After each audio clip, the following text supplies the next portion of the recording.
Dear student, आज मैं आप लोगों को बताऊंगा हैड का प्रयोग।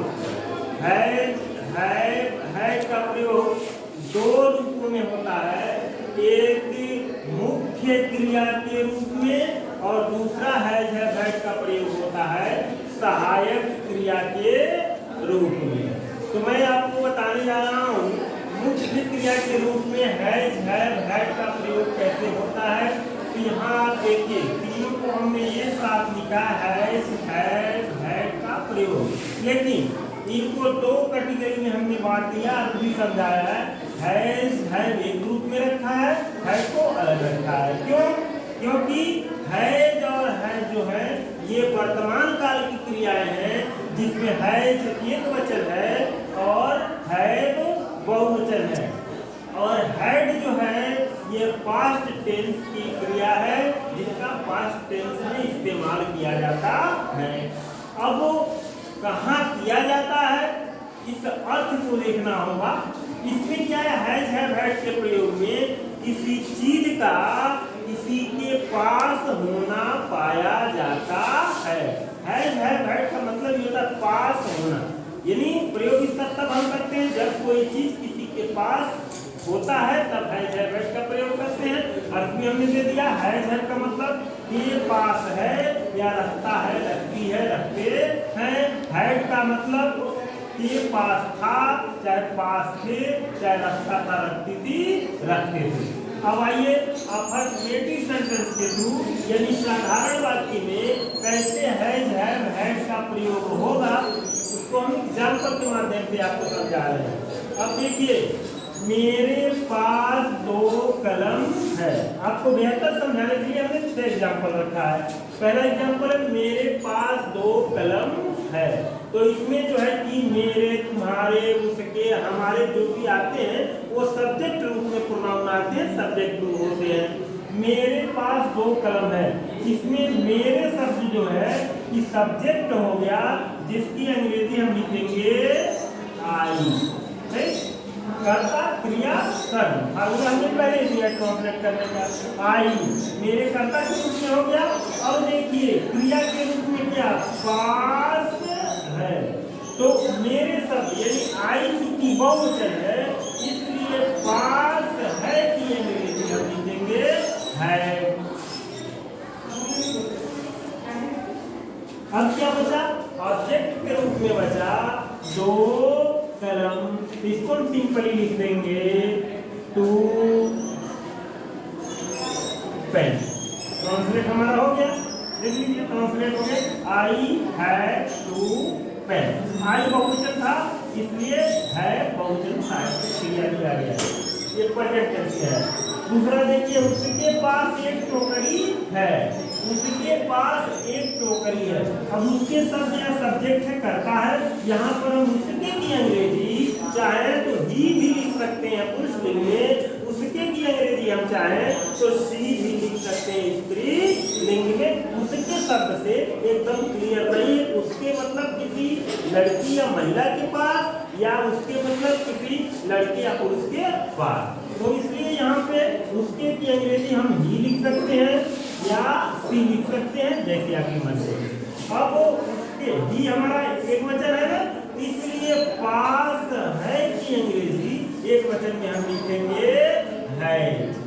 तो हो जाएगा ही है, ही करता हो गया, है क्रिया हो गया। अब सामान क्या है, एक टोकरी, तो इसका हो जाएगा ए बास्केट। बास्केट पर टोकरी होता है ना, ही है जे बास्केट, उसके पास एक टोकरी है। फिर देखिए, उसके पास कई बल्ले थे, तो उसके लिए फिर आप लिख सकते हैं ही। अब यहाँ देखिए क्रिया पास थे, पास थे आ गया ना, तो पास थे जब आ जाएगा तो हैड का पास था या पास थे, हैड का प्रयोग होगा, पास्ट टेंस में हो गया, तो यहाँ पे हो जाएगा हैड। अब क्या बचा, ऑब्जेक्ट के रूप में, कर्म के रूप में कई बल्ले। कई के लिए हम लिखेंगे मेनी, आप बल्ले के लिए लिखेंगे bat. He had many bat. मेरे दादाजी जो गाय रखते थे। अब यहाँ पे कहीं कहीं होता है कि पास शब्द साइलेंट हो जाता है, लेकिन हम ट्रांसलेट करते वक्त हम समझ लेते हैं, बनाते। मेरे दादाजी जो गाय रखते थे, रखता था, रखती थी, रखते थे। यहाँ नीचे में दिया है ना आपको, तो यहाँ सब्जेक्ट क्या है? मेरे दादाजी। माई, दादाजी को हम क्या कहते हैं? Grand father. अब वो रखते थे, इसके लिए भी हैड। अब क्या है? दो गाय, इसके लिए क्या हो जाएगा? दो के लिए हो जाएगा टू, और गाय के लिए क्या हो जाएगा? Cow. My grandfather had two cow.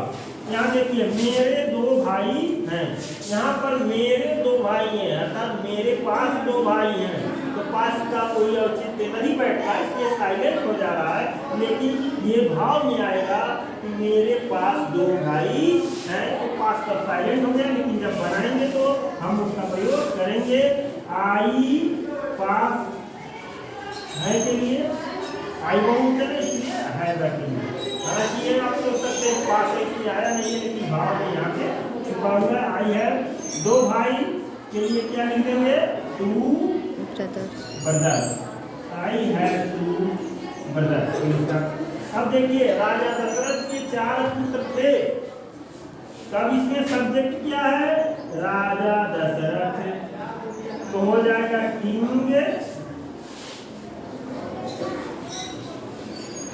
Dasharath. अब यहाँ भी देखिए के आया है, लेकिन पास शब्द यहाँ छूटा है। राजा दशरथ के 4 पुत्र थे, ऐसे फुल सेंटेंस है। तो यहाँ पे आप लगाएंगे हैड 4 पुत्र, ऑब्जेक्ट हो रहा है, इसके लिए आप लिखेंगे 4 सन। क्या हो गया? King Dasharath had 4 sons. तो इस तरह से और भी ट्रांसलेट आप कर सकते हैं। मेरे 2 हाथ हैं, ठीक है, मेरे 2 हाथ हैं। आई हैव 2 हैंड, ठीक है। इस तरह से हम ट्रांसलेट कर सकते हैं। तो आशा है कि आप लोगों को यह समझ में आया होगा।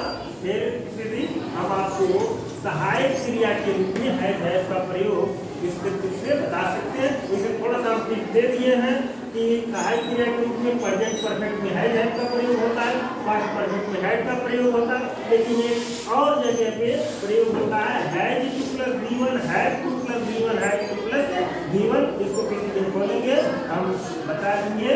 तब तक के लिए